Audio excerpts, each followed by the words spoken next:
Hello and good morning. It's December 2nd, 2019. This is the result of the snow event near Maynard in Boston Metro West.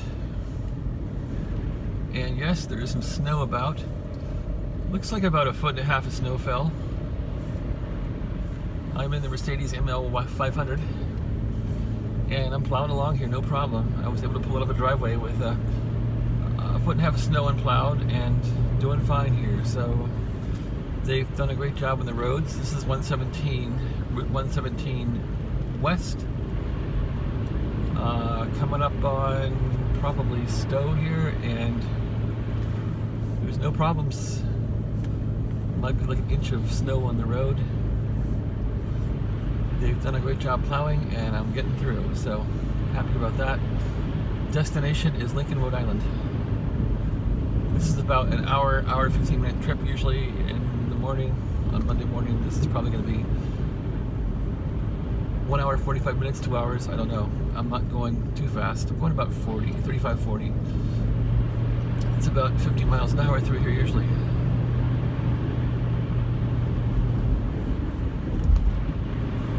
So this truck has ETS, which means that when the computer in the car detects there's slippage in the wheel, it'll kick an ETS, and the ETS will apply braking to the wheels that are slipping to cause the car to keep going straight. Fantastic feature. There's a triangle light, so there's like an amber triangle that lights up on my speedometer that tells me the car is correcting for slippage in ETS mode. So I'm really glad that I fixed the ABS last winter. It's coming in handy now. So this is the first major snow I've been in 2019, the first snow for the region. 2018 we had a pretty big snow in March. That was really about it. So this is my second or third real New England snow. And this storm was not a nor'easter. Still, I think there's 1 foot of snow that came down easily, and maybe 1.5 feet in certain areas. And I'm slipping.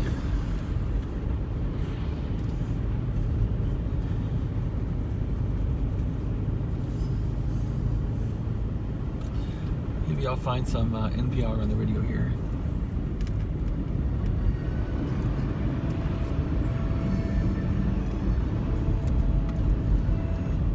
Brought to you by the U.S. Department of Health and Human Services, Adopt U.S. Kids, and the Ad Council. Shop Macy's Cyber Monday. Massachusetts Medical Center, Worcester. He was the wife of Christopher Marcone Jr. for 50 years. Born in Milford, he was a lifelong Milford resident. Later retired from Keefe Technical School in Framingham, where she was employed as the director of Cafe 101, teaching special education students how to cook and serve. He's also past vice president and director of the Milford Region Baseball Club, which loved and supported all players for many years. She's her husband. She is survived by her 3 sons and a sister. The funeral will be held Friday at 9 a.m. You can see the funeral home on Water Street in Milford. The Mass will be celebrated at 10 a.m. at the Sacred Heart of Jesus Church on East Main Street in Milford on Friday. And calling hours for Linda McCarthy, 71.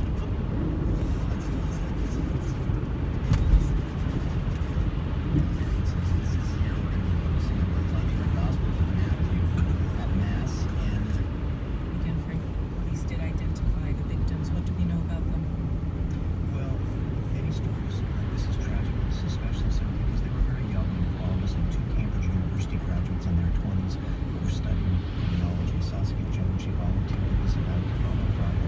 And a man named Jack Mayer, one of the victims, helping to coordinate the event, described as very thoughtful, compassionate, and having bright futures. And the headline in the Cambridge News was, quote, "They tried to make the world a better place." We're until the national elections in 10 days. Has this attack become part of the campaigning?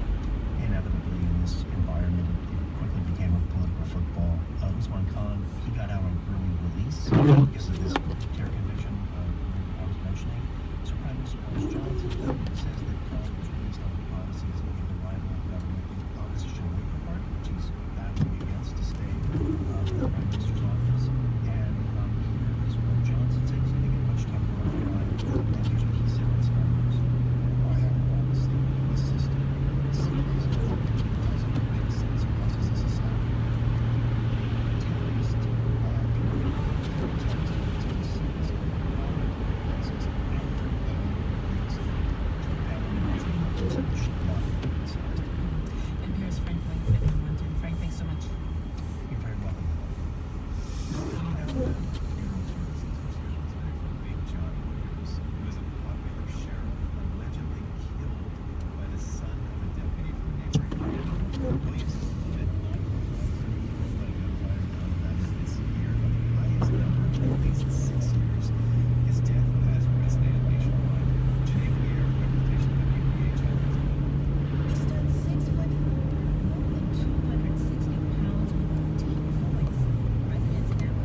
62-year-old sheriff. Maynard Mass Chief Rachel believes his close friend was one of the leaders of the revolution.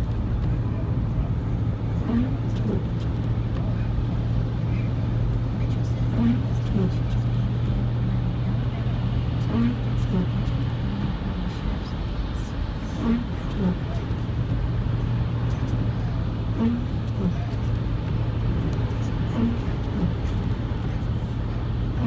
office.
Boston's local NPR. So bid high and bid often at auction.wgbh.org.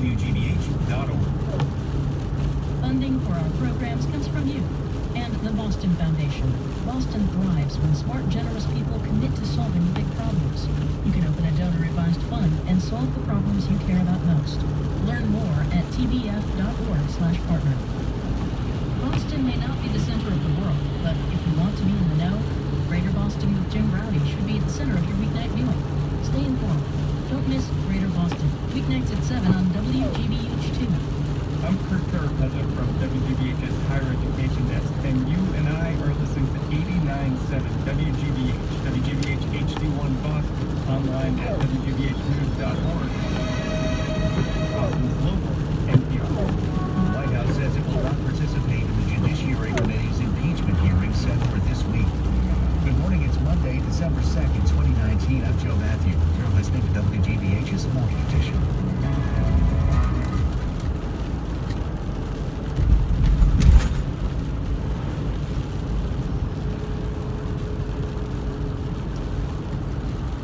Set for tonight, Mass DOT will have approximately 3,900 pieces of state and vendor equipment available throughout The latest on snow totals, school closings, Mainly south and east of Boston, but further west and north of the Mass Pike you go, the roads are pretty slick. Patriots lose to the Texans. Bruins beat the Canadiens. The forecast calling for more rain before the snow resumes, with temps today holding in the 30s.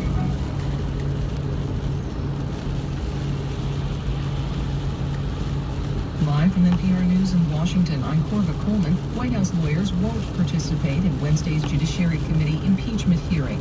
NPR's Tamara Keith reports the White House claims the process is unfair to the president. White House counsel Pat Cipollone said in a letter to Judiciary Committee Chairman Jerry Nadler that the White House would not participate in this Wednesday's hearing, set to look at the historical and constitutional basis of impeachment.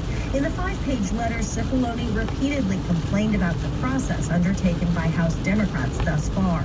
As for Wednesday's hearing, he said, quote, an invitation to an academic discussion with law professors does not begin to provide the president with any semblance of a fair process. However, Cipollone didn't yet rule out the White House participating in future impeachment hearings conducted by the Judiciary Committee. Tamara Keith, NPR News. The United Nations has opened its global climate conference in Madrid.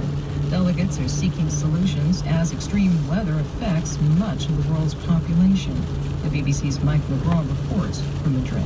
As the diplomats begin their talks, a report from Save the Children estimates that 33 million people in East and Southern Africa have been driven to hunger by what they term climate shocks, droughts, floods, and the impacts of the strongest ever cyclones to hit the continent. To limit these consequences in the future, experts argue the world needs to set out plans for dramatic climate action during the next 12 months. This meeting in Madrid is the first step on that road. The BBC's Mike McGraw reporting. The National Weather Service has posted winter storm warnings across much of New England. They're up from Pennsylvania to southern Maine. From New Hampshire Public Radio, Annie Ropeek says that on Sunday, the air traffic tracking site, FlightAware.com, said more than 8,000 flights were delayed. The first half of the storm has already caused some delayed and canceled flights for Thanksgiving travelers heading home. Forecasters say there will be a lull in the snow during the day Monday, but it's expected to pick back up again Monday night and could cause many of the same problems into Tuesday. Some parts of the Northeast may end up with more than a foot of snow total. Annie Ropeek reporting. Separately, a winter storm is pounding the central Appalachians. Winter storm warnings are up for parts of Virginia, West Virginia, North Carolina, and Kentucky. Some areas may receive a foot of snow. Travel is hazardous. 2 Democrats have quit their presidential campaigns. Montana Governor Steve Bullock dropped out this morning, issuing a statement. Over the weekend, former Pennsylvania Congressman Joe Sestak ended his bid in an email to supporters. There are still 16 candidates seeking the Democratic presidential nomination. You're listening to NPR News from Washington. From WGBH Radio Newsroom, I'm Joe Matthew with the local stories we're following. Welcome to Monday. We start with some light rain in Boston and 39 degrees. And of course, a coating of snow on the ground. In Worcester, it's still below freezing, 29 degrees, and still snowing throughout the area. As you head to the north and west of Boston, it's a very different story as we get back to work and school with the first snowfall of the season. Fire up the clouds. Meteorologists say about an inch of snow has settled in Boston, and 4 to 5 inches accumulating north of the city, closer to New Hampshire. Farther west towards Pittsfield, some towns are dealing with about 8 inches, and then you add the rain. It's a big mess. Roads are wet. It's supposed to be another snowstorm starting later this evening. We'll get to that. State officials are asking people to prepare for longer trips on the T, also prepare for a longer commute on the road. Jonathan Gulliver is the commissioner of the state's highways. If you do need to be on the roadways, we ask that you do everything you can to plan your trip in advance. Take it slow. This is the first storm of the season. It's the first significant snow that we have seen in quite some time. Steve Poppak is the general manager of the MBTA. He tells us the team's been preparing for this storm, ready to deal with whatever conditions it may bring. We have added additional capacity in engineering and maintenance to address any mechanical problems that may arise. We also have capacity on site to deal with any downed trees that may occur as a result of this storm. We're also adding staff to make sure that our stations, our platforms are clear and passable for our customers. A couple things you'll notice when you walk out the door in Boston, the fact that it's quite a bit warmer than you might have expected with 39 degrees, but it's also windy. Winds picked up. We've got about 2,300 power outages now across the state, with a concentration just outside of Boston. At the airport at Logan, the snow has created some problems for people trying to get back home from the holiday break. So residuals after yesterday, dozens of cancellations and delays over the weekend. Right now, about 35 combined cancellations and delays for the morning, according to the site Flight Aware. The weather, as I mentioned, is going to get worse, though. We'll get to that in just a moment. Snow has forced a number of school closings across the state as we now add Framingham to the list. Some of the bigger systems closed today include Worcester, Lawrence, and Lowell. And we have a number of delays trickling in. Waltham, Wakefield, Topsfield, and Burlington all checking in with delayed starts this morning. To be clear, in Boston, there was no snow emergency overnight. But in Framingham, where they got 8 inches, not only is school closed today, but there is a snow emergency in place until 8 this morning. WGBH Radio's Marilyn Scherer is there. It's pretty miserable in Framingham right now, where it's snowing again as the temperatures hover around the freezing mark. Public schools have their first snow day today and are closed. For those commuting to work, Route 9 is slick, and Mass DOT crews treated the Mass Pike with sand and salt, but because of the snow, sleet, rain mix, drivers are urged to reduce speeds on the highways. In Framingham, Maryland, Sharon, WGBH, Boston's local NPR. Stay with us this morning on WGBH Radio as we get back to work and school, depending on where you live, with a little snow on the ground here. In sports, the Patriots kept us up late for no good reason. They lost to the Texans in Houston, the final 28-22. No one was happy after the game, including Tom Brady. Just execution. So just got to do a better job, and it's tough to get behind and come back, and just put ourselves in a pretty deep hole, and can't do it on the road. The Bruins beat Montreal though at the Garden. The final 3-1, 7th straight win for the Bruins. Celtics lost to the Knicks yesterday in New York. Back to the forecast. Rain and snow expected here. It's just a matter of timing, as we expect some light rain, blustery winds throughout the day before round 2. We'll have highs today in the upper 30s near Boston. Round 2 tonight will come in the form of snow and rain until about midnight, when it turns to all snow. We'll be talking about further accumulations this time tomorrow. Right now, 39 degrees in Boston. It's 29 in Worcester, and currently 29 as well in Lowell. I'm Joe Matthew. For more original reporting, visit WGBHnews.org. Support for NPR comes from NPR stations. Other contributors include the Arcus Foundation, dedicated to the idea that people can live in harmony with one another and the natural world. Learn more about Arcus and its partners at arcusfoundation.org. And the listeners who support this NPR station. This is Morning Edition from NPR News. I'm David Green in Culver City, California. And I'm Noel King in Washington, D.C. Good morning. The impeachment inquiry will continue this week after lawmakers took a break for Thanksgiving. The House Judiciary Committee will hold a public hearing on impeachment. But President Trump will not be here in Washington. He'll be in London for a NATO meeting when that hearing takes place. NPR national political correspondent Mara Liasson is with us. Good morning, Mara. Hi, Noel. So we're moving into a new phase here. What happens this week? What happens is that the House Intelligence Committee that conducted the original hearings on Ukraine and the president's conduct will start circulating a draft of its report today. And then the action moves to the Judiciary Committee, and they're going to start looking at what, if any, articles of impeachment there should be. The Intelligence Committee, Democrats believe that they've established that the president did ask Ukraine to open an investigation into his political rival, Joe Biden, at the same time withholding military aid in an exchange for an announcement of that investigation. But the Judiciary Committee now has to decide if what the president did was an abuse of power and whether it was bad enough to warrant his removal from office. The very first hearings are Wednesday, and the first witnesses will be constitutional experts, legal scholars, to testify about what is the definition of an impeachable offense. And the White House was invited to the Wednesday hearing, right? The president and his lawyers. But White House counsel Pat Cipollone said on Sunday the administration isn't going to go. Why not? They say that the proceedings are baseless and partisan. The White House counsel says the president won't attend the hearings. Of course, he'll be at the NATO meeting. And Cipollone, the counsel, won't either, at least on Wednesday. The White House, it sounds like you're saying the White House hasn't entirely ruled out participating in the future if this keeps going, correct?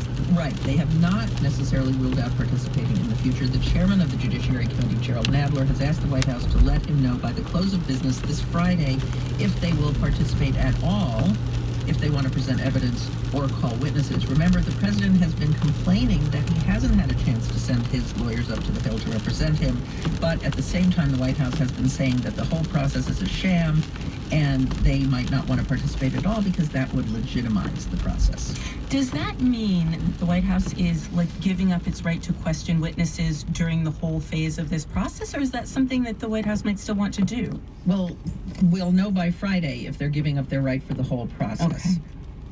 How are Republicans, how are the president's allies going to approach this week's hearing? Well, there have been a lot of complaining about the process being unfair, even though there were Republicans in every Intelligence Committee hearing, and they did question witnesses. But one of the things that Republicans on the Judiciary Committee want is the opportunity to request witnesses. Of course, the chair of the committee has to sign off on whoever they want to call.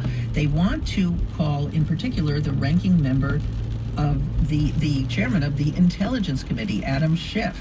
The argument is he led the investigation, he wrote the report, he's kind of like a special counsel, like Ken Starr, who investigated President Clinton and then testified before Congress when it was considering whether or not to impeach Clinton.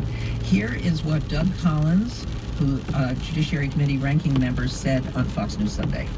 Adam Schiff is the author of this report. Adam Schiff has been the author of many things, a lot of them found to be false over the past couple of years, but he's going to be the author of this report. He's comparing himself in the past to a special counsel. This is what he said he was doing. Well, if we go back to Clinton and even back to Nixon and Clinton, Ken Starr was a special counsel. He presented a report that we're going to get as judiciary. He actually came and sat and testified under oath and took questions from all sides, including the White House. Okay, the argument for calling Adam Schiff, Mara, in the 30 seconds we have left, do we have a sense of the timeline here? No, we don't. A lot of Democrats wanted this whole thing to be finished by Christmas, but it's possible it could go longer. Possible it could go longer. NPR's Mara Liasson. Mara, thanks so much. Thank you. When and how to regulate guns is one of the biggest issues across this country, but the Supreme Court has rarely weighed in. In 2008, it ruled for the first time that the Second Amendment right to bear arms is an individual right. 2 years later, the court said that right applied to state laws, not just federal laws regulating gun ownership and use. Since then, however, there has been radio silence as the justices have turned away one after another challenge to gun laws across the country. Until now, as NPR legal affairs correspondent Nina Totenberg reports. The case before the court today comes from New York, a city and state with some of the toughest gun regulations in the country. Several gun owners challenged the rules for having a handgun at home. They contended the city gun license was so restrictive it was unconstitutional. Specifically, they said the state law and city regulations violated the right to bear arms because they forbid pistol owners from carrying their guns anywhere other than 7 firing ranges within the city limits. That meant that pistol owners could not carry their guns to a second home. or to shooting ranges or competitions in other states nearby. The lower courts upheld the regulations as justified to protect safety in the most densely populated city in the country. But when the Supreme Court agreed to hear the gun owners' appeal, the state and the city changed the law to allow handgun owners to transport their locked and unloaded guns to second homes or shooting ranges outside the city. With those changes, the first question today will be whether the case is moot and should be thrown out because New York has already given the gun owners everything they asked for in their lawsuit. James Johnson is counsel for the city of New York. This is an instance where it appears the petitioners won't say yes for an answer. Lawyer Paul Clement, representing the gun owners, counters that the amended regulations still give the city too much power to regulate. The city of New York never expressed any doubt about the constitutionality of these regulations when they were winning in the district court and the Court of Appeals. And then lo and behold, all of a sudden, the city decides, maybe we don't need these regulations after all. And he observes the city is still defending the original regulations. The city is indeed doing that because the justices refused in October to throw the case out on mootness grounds, opting instead to hear the mootness arguments today, along with the direct challenge to the regulations themselves. That does put the city in a weird position, defending regulations that are no longer in place and that it claims it has no intention of reviving. Again, New York's lawyer, James Johnson. It's our position that by justifiably restricting the ability to carry firearms broadly on the streets of New York, it contributes to making the city safe. And there's the rub. What did the Supreme Court mean in its 2008 decision when it said the right to bear arms is an individual right? Justice Antonin Scalia, writing for the 5-justice court majority back then, described it as the right to own a gun for self-defense in one's home. Moreover, the opinion contained a paragraph of specific qualifiers that, according to court sources, were added to Scalia's opinion at the insistence of Justice Anthony Kennedy, who provided the fifth vote needed to prevail in the case. The court said, for instance, that its opinion cast no doubt on long-standing bans on carrying firearms in sensitive places, such as schools and government buildings, or bans on dangerous and unusual weapons. But Kennedy, who insisted on that limiting language, has now retired, replaced by Justice Brett Kavanaugh. And Kavanaugh, as a lower court judge, wrote expansively about gun rights. I do think it will make a difference that Justice Kavanaugh is on the court. The gun owner's Paul Clement notes that not only does Kavanaugh have a record sympathetic to broad gun rights, but he was constrained by the court's precedents when he sat on the lower court. Now he can interpret the Constitution in a different way in this new perch. He's somebody who I would think is going to be receptive to arguments that the Second Amendment fully protects an individual right and is not strictly limited to the home. New York argues that the history of gun ownership dating back to colonial times shows that in this densely populated city, the law forbid the discharge of firearms in any street, lane, alley, garden, or other places where people frequently walk. And by 1784, the state regulated the storage and transport of gunpowder. Today, the city notes, New York is the most densely populated city in the country. Manhattan alone packs around 1.6 million residents into 23 square miles, and the population doubles every weekday with commuters. These people, plus tens of thousands of tourists, move through the city's crowded streets, thus creating a staggering concentration of sensitive places, such as schools, daycare centers, government buildings, playgrounds, and places of worship. All places that the Supreme Court said in 2008 are legitimate places to ban guns. Countering that argument, lawyer Clement maintains that the Founding Fathers never intended the right to own a gun to be limited to the home. At the very minimum, he notes, our founders allowed gun owners to carry their firearms from one place to another. Like any good advocate, Clement is offering the justices alternative routes to a gun-friendly ruling. They could say the Second Amendment's not limited strictly to the home, and therefore this regulation has to go. The alternative and broader ruling, he says, would treat the right to own a gun in the same way that limits on free speech are treated, with considerable suspicion. I don't think anybody would think that if the city of New York said, we have 7 perfectly nice libraries in the city of New York, and there's really no reason for any of you to go to libraries in New Jersey. I think everybody would recognize, no, that's clearly a First Amendment problem. New York's lawyer, James Johnson, dismisses that analogy, noting that libraries have no lethality. But both sides know that if the Supreme Court rules on the merits of the now defunct regulations, it will be a very big deal for one simple reason. It will be only the third decision on gun rights in modern times, and it will inevitably lay down some new guidelines for lower courts to follow when gun regulations are challenged. Nina Totenberg, NPR News, Washington. We appreciate you listening to the program this morning on your public radio station, and stay in touch throughout the day. You can find us on social media, visit the Morning Edition Facebook page, and we are all over Twitter. You can find me at NPR Green. Noel King is at Noel King. Rachel Martin is at Rachel NPR, and Steve Inskeep is at NPR Inskeep. Good Monday morning. Thanks for joining us on WGBH's Morning Edition. I'm Joe Matthew in Boston. You can follow me at GBH Joe as we wake up to rain and 39 degrees. Pretty dreary out there after our snow last night. There is more on the way tonight. The time is 7:19. Arun Roth, anchor of WGBH's.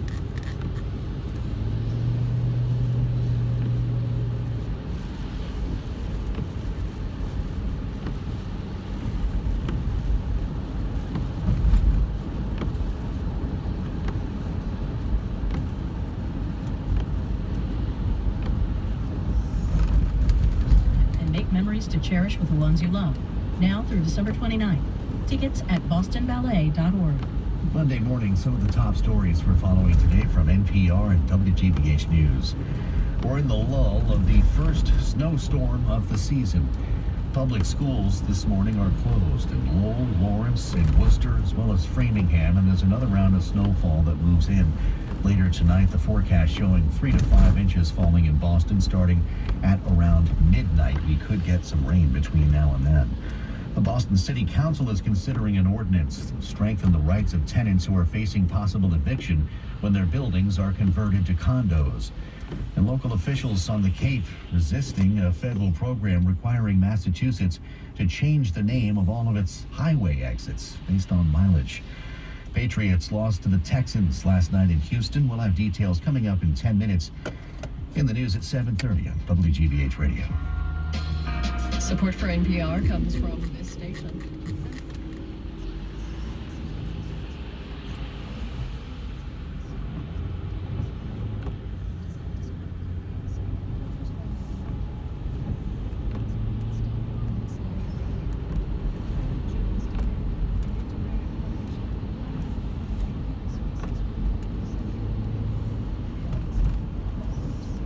Serving clients as one firm worldwide.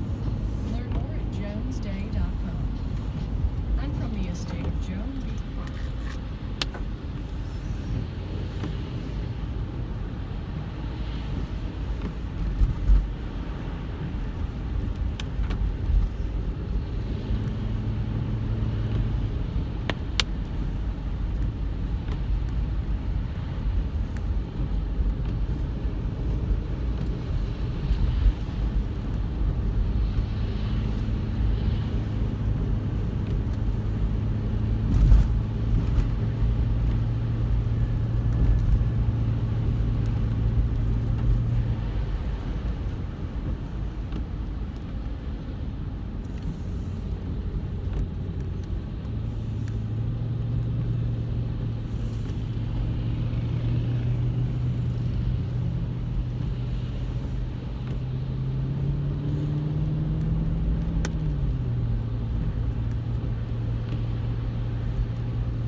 And Levine says, as a consumer, she worries too.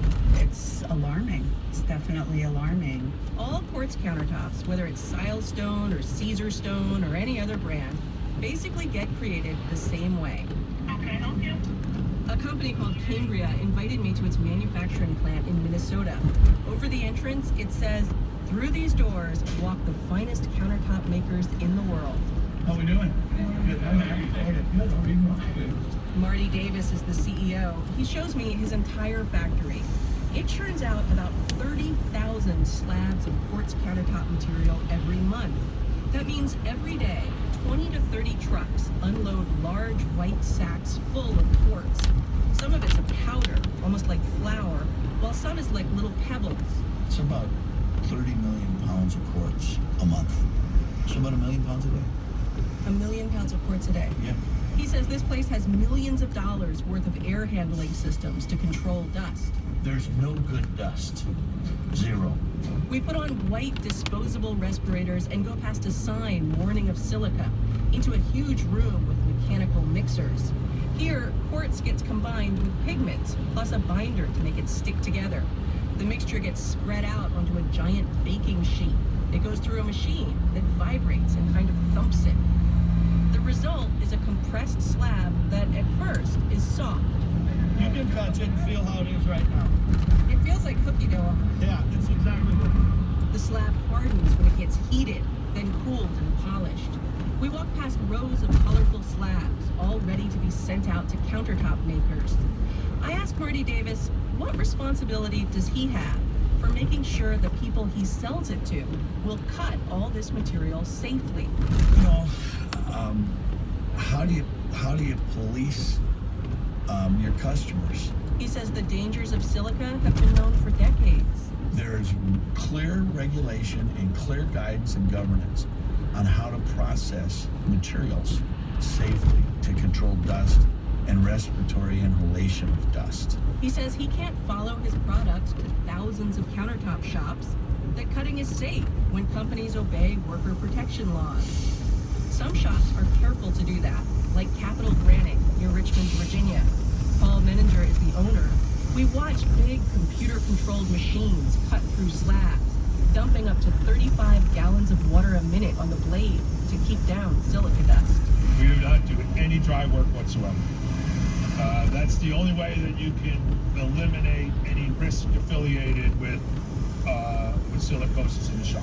Machine operators and folks doing touch-ups with handheld tools don't wear respirators or masks. Menninger knows the air here is okay because he recently invited in the Occupational Safety and Health Administration, which did tests. But he says there's a lot of shops, especially smaller operations, that OSHA never gets to, and the stone cutting industry is unlicensed. It's not like plumbing or electrical or HVAC or any of the other trades whereby there seems to be a standard or an international code. He says if he had his druthers, dry cutting would be illegal. I talked to one worker in Washington State. For medical privacy, we're only using his first name, Juan. Juan spent about 4 years cutting countertops, a lot of quartz. For the first couple of years, it was dry cutting. He says there was so much dust, he couldn't see someone 20 feet away. He says he wore a simple face mask that didn't provide enough protection, and that no one told him about silica or the danger. Al principio no sientes. At first you don't feel the changes a lot. Then later, with time passing, your body starts telling you that you're missing air, that you're suffocating and you're tired. Te falta aire y te cansas. In 2016, he developed a persistent cough. He insisted on tests to check his lungs, even though his doctor said he didn't need them. Cuando él hizo los exámenes, when he did the tests, the doctor almost cried. He says, "I'm sorry, you're right. Your lungs are very damaged." He's 38 years old, he has a wife, 3 kids, and he gets exhausted just walking from his house to his car. He can't carry in groceries. Pues ahorita, después de que pasó esto, after this happened, they made lots of changes in the company. Now they don't cut like they used to. They bought a lot of machines, and the machines do most of the work. For him, the changes came